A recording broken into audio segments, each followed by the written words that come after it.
Shalom semuanya, bertemu kembali dengan saya Kersogo di channel ini. Di kesempatan ini saya akan mengajak kita menyaksikan satu cuplikan video di mana ada seorang pemuda, dia mengaku bahwa dia adalah ateis, namun dia punya KTP, tapi KTP-nya tertulis Islam. Nah, dia mempelajari beberapa agama dan kali ini karena ada Dr. Zakir Naik, dia mengajukan pertanyaan terkait dengan masa atau hari penciptaan di dalam kitab Quran. Dan memang di dalam jawaban Dr. Zakir Naik, dia menjelaskan ya, memang kalau kita lihat secara logis ya, penjelasan dari Dr. Zakir Naik itu memang kelihatannya kontradiksi, tetapi itu bisa dijelaskan maksudnya bukan seperti itu. Nah, untuk lebih jelasnya teman-teman, saya akan ajak kita mendengarkan videonya langsung saja. Mari kita simak video berikut ini. Saya akan bersyahadat jika Dr. Zakir Naik mampu menjawab pertanyaan saya. Masya Allah. Nama saya Miftah, saya dari Jombang. Nama Bapak siapa? Miftah, saya dari Jombang dan saya ateis. Bapak bukan Islam kan? Saya ateis, saya lahir dari KTP saya Islam. Di surat Fusilat ayat 9 menerangkan bahwa bumi itu diciptakan dalam dua masa. Menurut Anda, bumi dan langit itu apakah diciptakan secara bersamaan? Boleh ulang soalan tadi? Dalam surah Fusilat ayat 9, Oke. itu menerangkan bumi dan langit itu menurut Anda gimana? Apakah bumi dan langit itu diciptakan secara bersamaan atau tidak? He's asking about the verse in Surah Fusilat ayat number 9, the creation of the earth and the heaven. Is there a contradiction?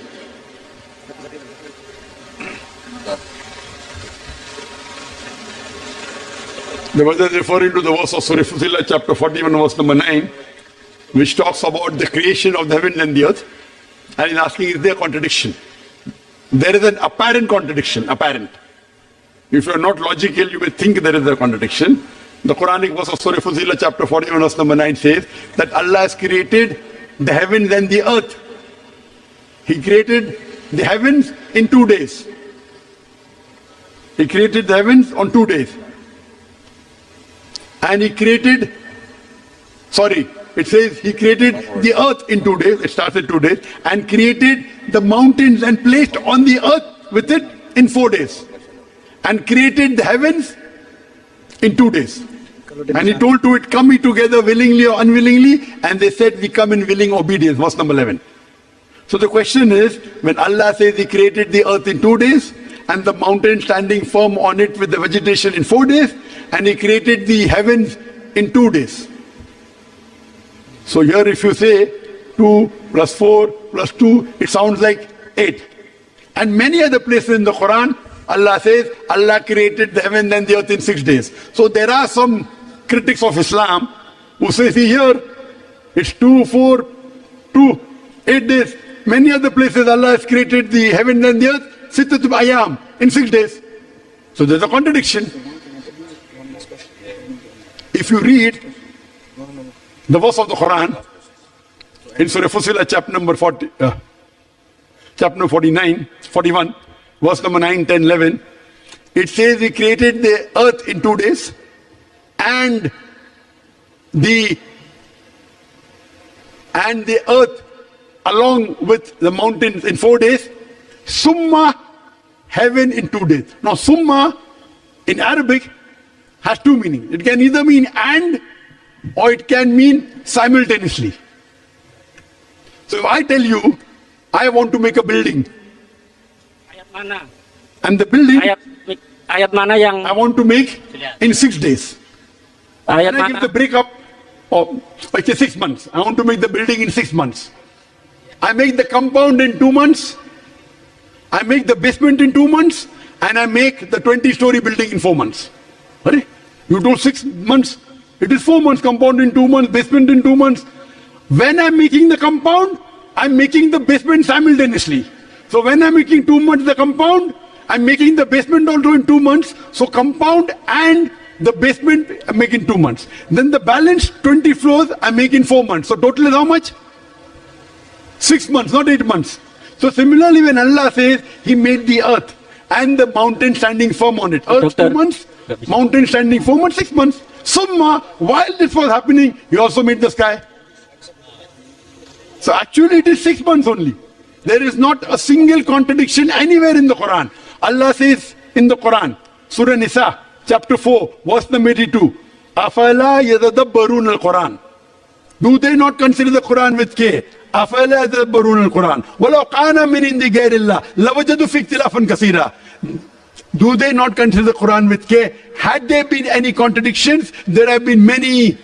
Had it been from anyone besides Allah, there have been many contradictions. So Quran says there is not a single contradiction in the Quran. There is not a single mistake in the Quran. Hope that answers the question. Now will you say the Shahada? Will you say the Shahada? Masih belum. The time is up. The police is saying, Ayat wait, police is saying, time is up. Ya, demikian video yang sudah kita saksikan dari Dr. Zakir Naik yang menjawab seorang pemuda ateis ini. Nah, apa yang ingin saya sampaikan kepada teman-teman di sini? Saya ingin memberikan penjelasan bahwa terkait dengan jawaban Dr. Zakir Naik, ini memang kalau teman-teman dengar videonya ya, sampai akhirnya pemuda tersebut mau bersyahadat ya. Saya tidak tahu apa alasan dia bersyahadat atau karena dia mendapat jawaban itu, padahal dari jawaban penjelasan yang disampaikan oleh Dr. Zakir Naik itu masih ngambang ya. Tetapi ya saya tidak mau menyinggung itu. Nah, saya ingin memberikan penjelasan di sini teman-teman. Nah, memang kalau orang tidak mengerti kitabnya ya, dia akan mengalami kesulitan melihat apakah kitab yang saya percayai ini sungguh-sungguh benar atau tidak ya. Apakah semuanya ini dapat dipegang dan dipertanggungjawabkan? Nah, kalau orang yang baru mempelajari agama orang, lalu dia hanya menemukan sedikit kutipan, sedikit ayat, lalu kelihatannya ini kontradiksi, lalu menyimpulkan jadi kontradiksi, nah ini masalahnya. Nah, karena itu belajar teologi itu tidak boleh hanya comot ayat, lalu bilang bahwa ini ayatnya kontradiksi. Dan itu berbahaya. Nah, itulah sebabnya itu butuh penjelasan. Nah, itulah yang dilakukan oleh Dr. Zakir Naik. Dia menjelaskan karena kalau dari pertanyaan seorang pemuda ateis tadi, kelihatan dari ayat-ayat itu berkontradiksi.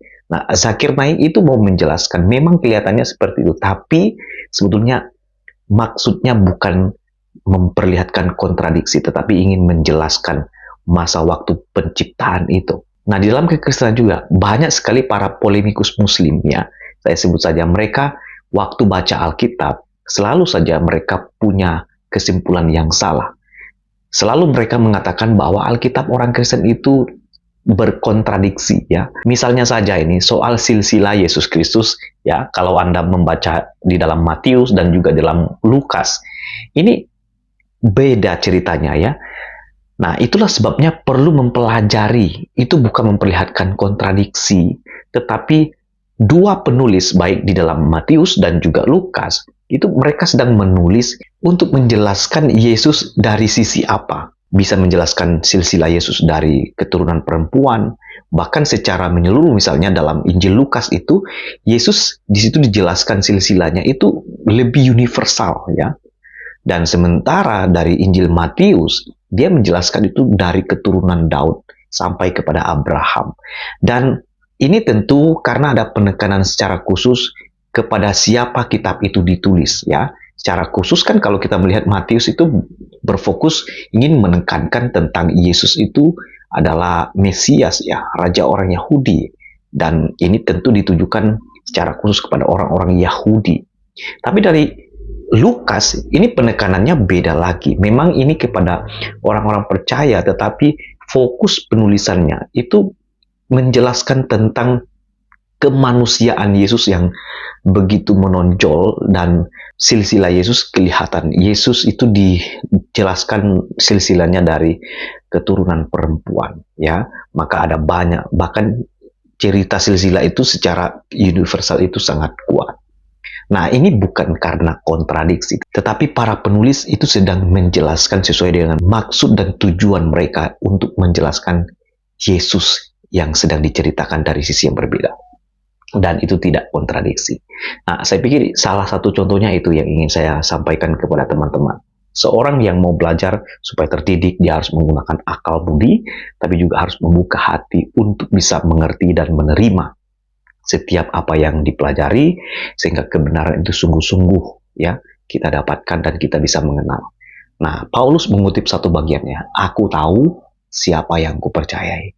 Nah, Paulus menyadari bahwa Yesus yang dia percaya sebagai Tuhan itu membawa dia kepada satu perubahan hidup sehingga dia bisa mempersembahkan hidupnya kepada Kristus sampai akhir hidupnya.